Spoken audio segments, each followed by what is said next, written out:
I'm very interested in the Boys Club of Hollywood, and I was wondering if you could comment on, say, a performer like Faye Dunaway, who was here tonight. I don't know if you saw her or not. You directed, and she got her Oscar after being directed by you. And someone say, like Paul Newman. Why are there so many more opportunities for men rather than women as they age in this town?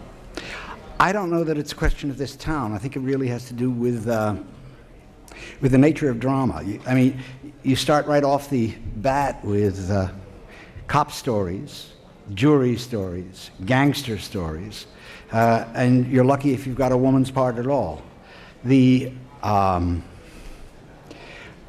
I think one of the interesting things to me is how rarely the women stars become as financeable as the male stars. I think you find generally that maybe there are 6 to 10 male stars who can get any picture financed they want to, and I would guess that there are maybe 3 or at the most 4 women who can do that. Did you ever fight that? I don't know of how you fight it. It's interesting. I was always known as a man's director because of all the cop movies that I did. And when I began, this is literally true, you could be excused from jury duty just by the fact that you were a woman. And needless to say, there were no women on the police force. So I became known because of the cop movies and the jury movies and so on as a director for men. And it turned out not to be true because I think like 5 actors, female actors that I've worked with have been nominated, 3 of them have won. And I haven't worked with that many. But I really can't answer your question. I don't know that it's any worse in movies than it is in any other segment of American society. That's really what I'm trying to say, I think. We'll go to 80 and then to 102. Directly in front of you, Mr. Lumet, number 80. Hello. Hi. This is a special evening for you, and we couldn't really hear too much on the telecast, but you have some people with you tonight that you thanked. Can you tell us who is with you? And My wife and my 2 gorgeous daughters, and my gorgeous wife. My gorgeous wife and 2 gorgeous children who are no longer children. They're sitting right over here. what are their names? Piedy, Oh, there they are. They're on the left. Well, you can see for yourselves. Piedy, P-I-E-D-Y, P as in Peter, Amy, and Jenny. Not Jennifer, Jenny. I-E or Y? Y. Thank you. Okay, we'll go to 102 and then to 219. Mr. Lumet, congratulations. Thank you for here. Yes, sir. Is it true? Is your next movie with Vin Diesel? It is. How does he compare with the lineup of actors who you've been working with? He's one of the best actors I've ever worked with. It's an interesting thing that develops about how we get blinded by the way people become stars. Being an actor, as you may have gathered, is a rather desperate occupation. And you try to make it work for you whichever way you can. And making it work for you means becoming financeable. That's what it means. Vin got his break as a muscled car racer. First picture that did 50 million, 60 million. And he's been relegated to that. People think that that's what he is. He's a glorious actor if you've seen some of his other work. He's beautifully prepared technically, knows what he's doing, a character actor, believe it or not, as opposed to a leading man. Well, I'm not going to oversell it, but hopefully in September you're going to see what he is. And I think you're going to be wonderfully surprised, gratifyingly surprised.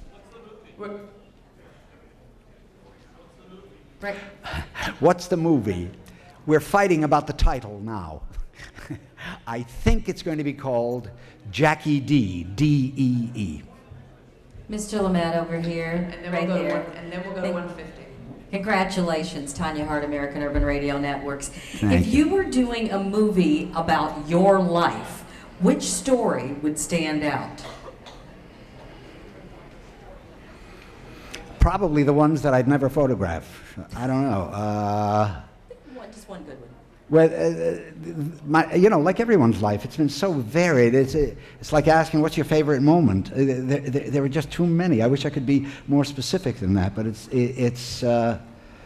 there's too much richness, too much pleasure to really try to pin it down to one. I'm sorry to be vague, but I'm being as honest with you as I can.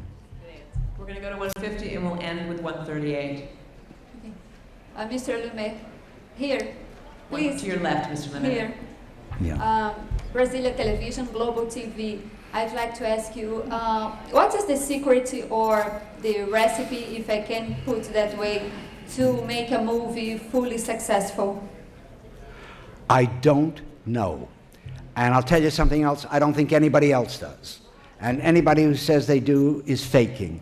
As far as I know, the only man who was consistently able to make pictures that made money was Walt Disney. I'm not exaggerating. And even he ran into a bad time where the studio almost collapsed, which is the reason he went into television for a long while.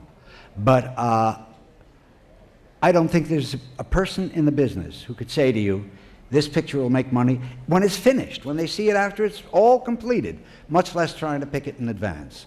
I think it's unfathomable. And we'll end with 138 down here on the left.